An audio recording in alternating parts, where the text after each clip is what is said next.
Super. பரவாயில்ல, உளுந்தா விட்டோம். Ready. Super காய்கறி மார்க்கெட். 1 கிலோ உருளைக்கிழங்க எடையை தூக்கி பாரு, கல்லை போட்டு போதுமா பாரு. நெக்ஸ்ட் அடுத்தது எலுமிச்சம்பழம் 5, 1 3 ரூபா. எலுமிச்சம்பழம் எவ்வளோ? 3 ரூபா எலுமிச்சம்பழம். அடுத்தது வெங்காயம் பலாரி. போ பலாரி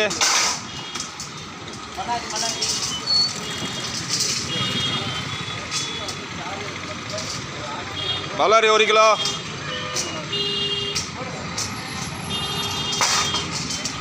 அப்படியே பையில் கொட்டுனா. சூப்பர். எவ்வளோ காசாச்சு பாரு. பில்லை பாரு. அடுத்த வியாபாரத்தை பாரு.